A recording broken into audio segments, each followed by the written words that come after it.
Donc, bienvenue à ce deuxième exercice qui porte toujours sur les tableaux croisés dynamiques.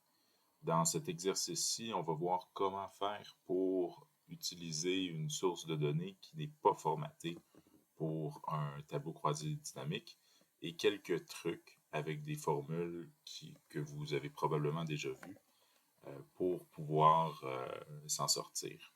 Donc, comment je sais que ce tableau-là n'est pas formaté? Les colonnes ont des entêtes. Les entêtes, c'est la première ligne d'une plage qui ne correspond pas au nom des champs que je veux avoir.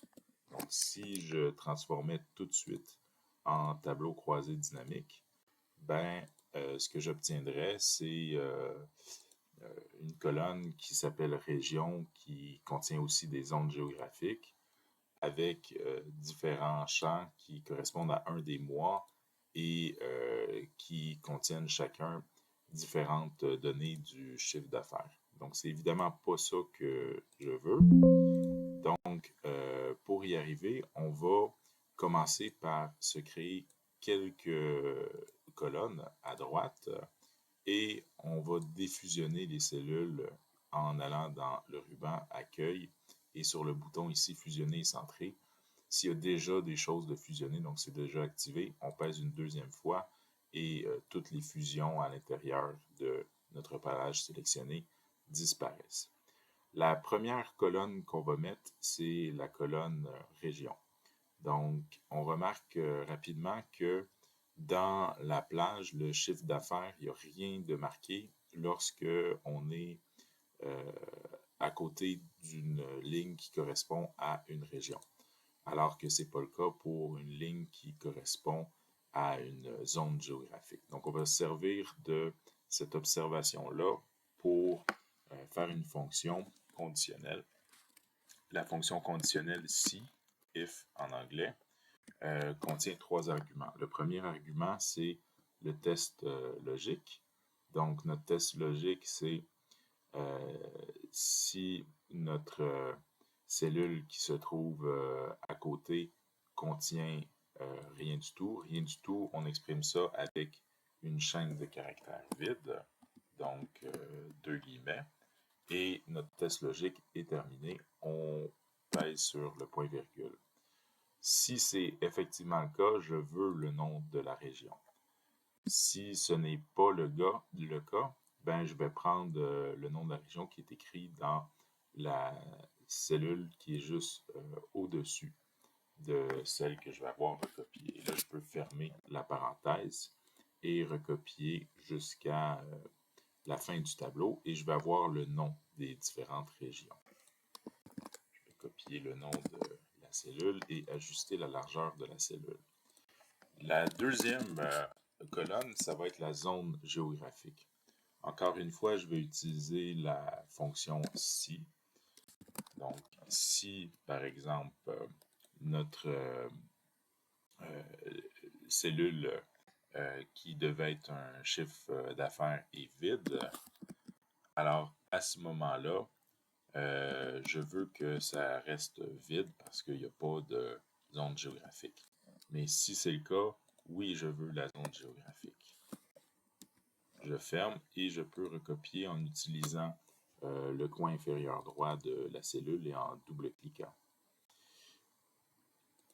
Une fois que c'est fait, faut savoir que le chiffre d'affaires, il y en a 144 à l'intérieur. Donc, pour 24,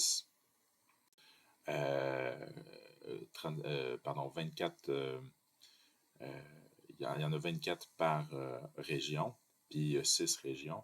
Donc, ça fait au total 144 chiffres d'affaires. Donc, on devrait avoir 144 lignes dans notre source de données. Pour se référer à la ligne, puisqu'on va recopier 5 autres fois pour avoir chacun des 6 mois, on va utiliser une colonne temporaire qu'on va appeler numéro ligne, ici même. Et on va utiliser les chiffres de 1 à 30 pour se référer à cette ligne-là. Avant de recopier, c'est très important qu'on n'ait plus aucune formule parce que sinon, quand on copie une cellule qui contient une formule, ben, on copie la formule et non la valeur qu'elle contient. Donc, pour faire ça, je vais sélectionner ce que j'ai créé jusqu'à présent. Je vais copier avec CTRL-C et je vais coller la valeur ici. Donc, une fois que c'est fait, ben, je peux utiliser cette sélection-là, aller dans le ruban Données, filtrer et pour la zone, aller de Z à A pour pouvoir éliminer les lignes qui ne contiendront pas de toute façon de chiffre d'affaires. J'en ai pas besoin. Je peux enlever ce filtre-là et je vais mettre le numéro de colonne. Donc, numéro colonne dans une autre colonne. Et je vais recopier le chiffre 1 pour janvier jusqu'à la fin de ces 24 premières lignes. Une fois que c'est fait, ben, je vais recopier 6 fois nos valeurs pour le premier mois. Donc, 1, 2, 3, 4, 5, 6. Et pour ce qui est du numéro de colonne, ben, je vais utiliser la formule d'augmenter de 1 en faisant référence à 24 lignes qui sont au-dessus. Donc, par exemple, à la ligne 28, D28, la cellule D28, ben, je vais mettre égal à D4 plus 1. Donc, si je recopie jusqu'en bas, ben, je vais avoir les différentes références au mois, de janvier à juin. Pour notre tableau, ben, je veux avoir le mois. Donc, le mois, on va utiliser la formule index. Donc, index, ça renvoie la valeur ou la référence de la cellule à l'intersection d'une ligne et d'une colonne particulière dans une plage de données. Notre plage de données, c'est l'entête de notre tableau non formaté. On va peser sur F4 pour qu'elle bouge quand on la recopie. Le numéro de ligne, ben, il y a une seule ligne, donc on n'a pas besoin de spécifier. Et pour ce qui est du numéro de colonne, ben, ça correspond au contenu de la colonne numéro de colonne. On peut fermer la parenthèse et peser sur Enter. Et ensuite recopier jusqu'à la fin. Donc, on va voir janvier, février, mars, avril, mai, juin. Une fois que c'est fait, il nous reste une toute dernière colonne avant de pouvoir créer notre tableau croisé dynamique. C'est le chiffre d'affaires. Donc, pour ce qui est du chiffre d'affaires, on va aussi utiliser la fonction index, mais cette fois-ci, la plage, ça va être le contenu avec les 30 lignes et 6 colonnes qu'on va également bloquer pour éviter que ça bouge avec la référence.